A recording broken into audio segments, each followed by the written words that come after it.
Hi guys, it's Miss Chrissy. I'm from Delaney District. Some of you may recognize me from day camp. I'm the program director, most famously known as the lady that delivers all the Freezy Pops all day. So today we're doing Castaway for the Weeblos.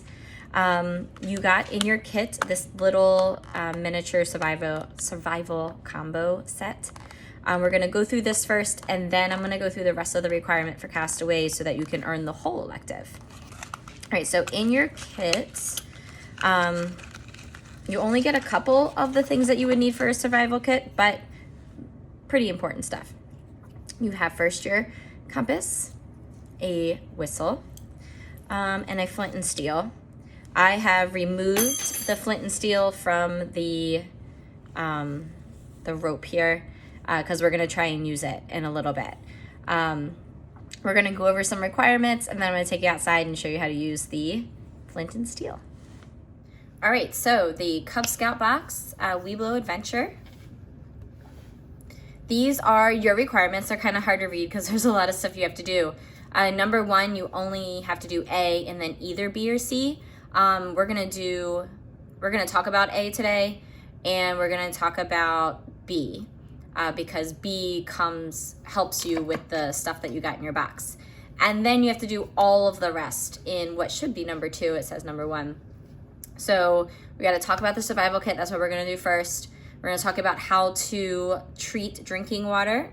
And we're going to talk about what STOP means. And also, what are the qualities of a good leader in case you are in an emergency. All right, so first we're going to talk about the survival kit.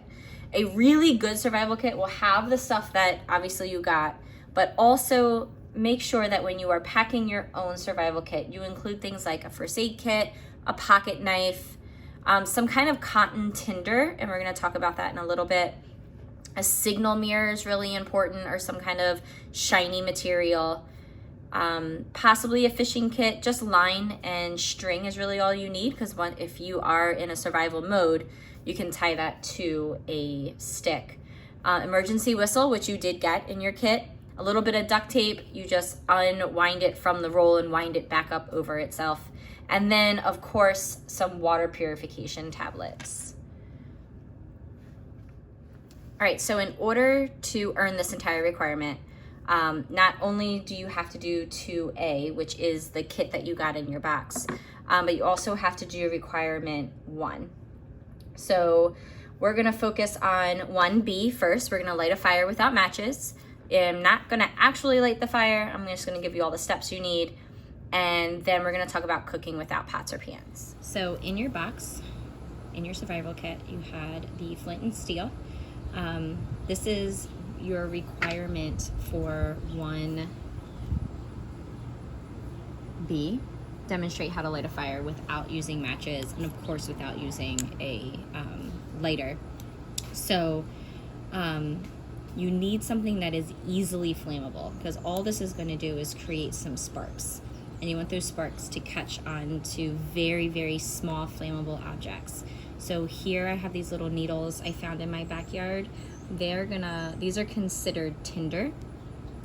Once you're able to light the tinder, then you're going to need something just a little bit bigger, and make sure you always have this really close to you. So this is the kindling. That would be your next step.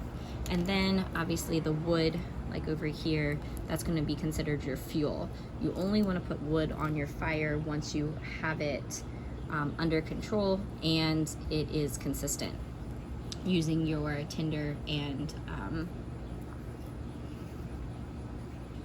your kindling. So here's our tinder here. You can use little needles. In your survival kit, you can always pack pieces of cotton ball too. That works. So you're always want to have like a loose handful of tinder to kind of get this started right in the middle. You don't need anything else in the fire just yet. And you're going to want to point it towards the tinder and strike very, very fast. Now, I'm not sure if this is going to show up on camera very well, so we're just going to go ahead and see. My purpose today is not to start a fire on my outdoor kitchen table, but just to show you. You're kind of sending the sparks into the needles. Now, typically, if this was really good, tinder, it would have started by now. But it's rained a lot, and even though these look dried up, they really aren't. Okay, well, you can get the idea. Once you see a little bit of smoke coming off of it, adding a little bit of air, because that's what fuels fire, to your tinder will help, and then start breaking up your kindling and adding a little bit at a time until that obviously starts to build up. And then once that is on fire, you would then add your fuel, and blowing on the fire does help. You don't want to blow it out, you just want to get some air roaring into that fire. Okay, so we tried to light the fire. Wasn't planning on lighting it in the first place. But moving on to cooking without pots or pans, you have to do 2 different ways. The simplest way to do that, aluminum foil. You can make aluminum foil packets out of this. You can make a little bowl, a steaming pack. There's a million different things that you can do with these. My favorite is to just get like ground turkey, ground beef, or even like chunks of chicken. You put them in here and you add any flavor you want. You can put Italian dressing to make Italian chicken. You can add, I don't know, tomato sauce with chicken. You can make cheeseburgers in this, like kind of like a steamed burger. Just put your food on it and then fold it up real nice. Fold and fold, literally into a packet. It wouldn't be this flat, but set this right on the campfire. It's really smart to use tongs. Doesn't say you can't use utensils, it's just you can't use pots or pans. And flip them over as you need. Give them a little check every once in a while, and then everyone can make their own variation of whatever you want. So as long as you just have some protein and some sides, like dressings or ketchup, well, not ketchup, that would be for the end, or cheese is a favorite, you can cook them on here. Another way to cook without, and I'm sure tons of people have done these before, skewers. Place a hot dog on here, you can put chunks of beef on here, you can even take bacon and wrap it around, and cook it right over the fire and hold it yourself. Highly suggest. Wooden dowels will keep you from getting burnt if you're going to be holding them yourself over the campfire. Just make sure you're treating them with water so that they don't light on fire, and then you lose your entire meal into the campfire. So those are 2 ways you can cook without pots or pans.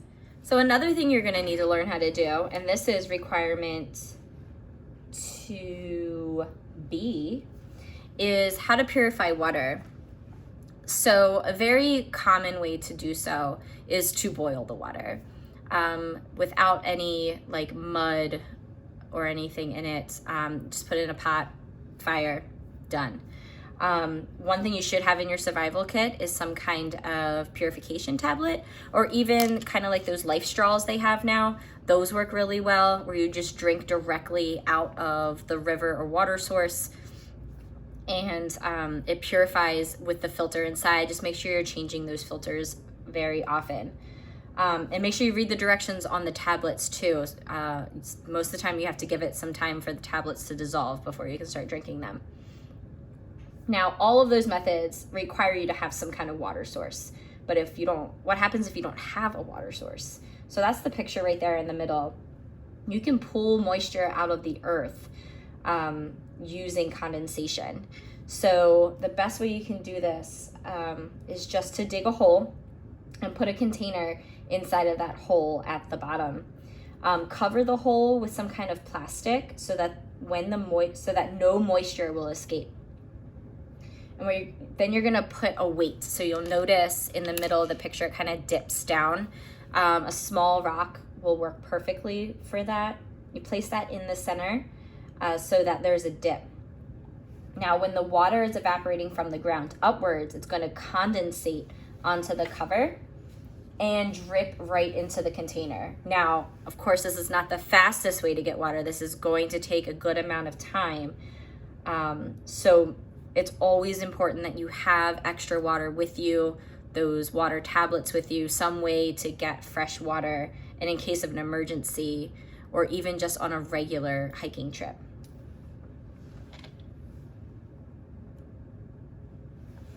All right, so now requirement 2C is focusing on what we call STOP.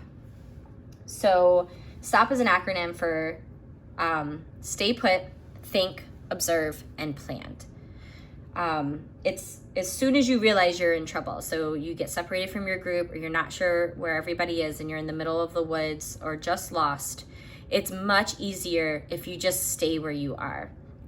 You know, the first step for you is just sit down, don't panic, stay calm, and stay where you are. That's the most important part. Someone is going to notice you are missing, and they're going to backtrack to come find you. If you start going off trail or start going in the wrong direction, they're gonna have a very hard time finding you. Once you're calm, make sure you think. Consider what you have with you. Don't go anywhere until you think about your situation, and really, again, you gotta stay put. Also, next step, O, for observe. Look around you, assess your situation and your options. You got to consider your terrain and also the weather and how long you think you're going to be stuck out there. Can you find a shelter very close by in case there's a storm? Can you make a shelter right where you are in case there's a storm? Do you have any open areas where you can catch somebody's attention? And we're going to talk about all those things in a little bit. Don't go far from your spot, but if there is a way to get someone's attention, make sure you're observing and finding those spots close to you. And then lastly, plan what you're going to do. You need to start thinking, if you're going to be here for a while, what are you going to do about shelter? What are you going to do about fire? How are you going to signal to attract attention? What are you going to do about water if you don't have water with you? It's very important that you conserve your own energy and not work too hard. So make a plan and then follow through with that plan. Now, to get somebody's attention, there is a universal signal, emergency signal. And luckily, that came in your survival kit. It is the gold whistle right here.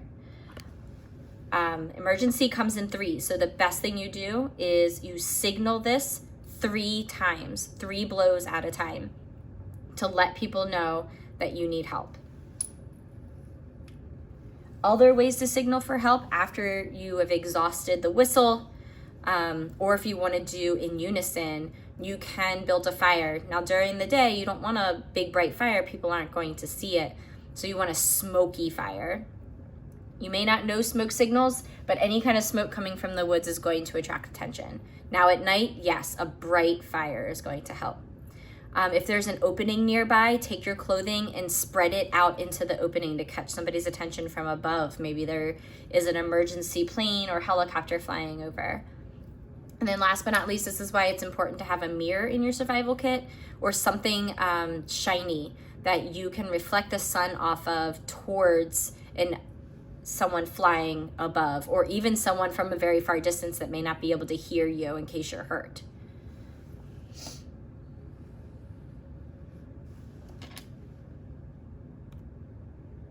All right, last but not least, this would be requirement 2D. You're to make a list of qualities you think a leader should have in an emergency. You're gonna have to pick them out and act them out for your den. But really, the best characteristics of somebody in an emergency are going to be your 12 points of the Scout Law. So leaders have many skills, and most of them are useful in emergencies. For example, a leader knows how to listen to other group members' ideas and gives everyone a chance to speak.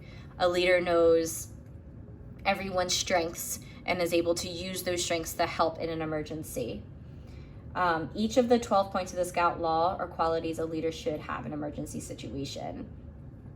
So just for an example, trustworthy. Trust is very vital in an emergency situation. If a leader is forthright and honest with those around them, everyone's going to trust them.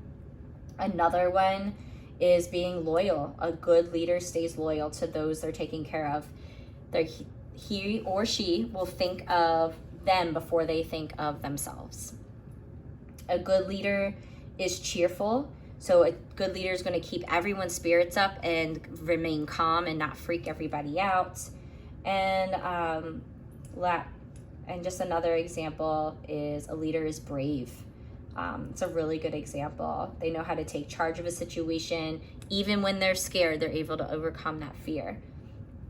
And what I have up here, obviously, another great characteristic or a quality is to be prepared. A good leader is going to have that survival kit with them, know how to use the items in their survival kit, and how to teach other people to use the items in the survival kit so that they're not the only ones working. And that is your Castaway requirement. So once you finished all of those requirements for Castaway, make sure you get a parent or a leader to sign off in your Scout handbook. Report that to your Cub Master or back to your pack, and you're gonna earn Castaway. So way to go, guys. I'm really excited. I hope you have an amazing summer, and I really hope I get to see most of you guys at Cub Scout Day Camp next year.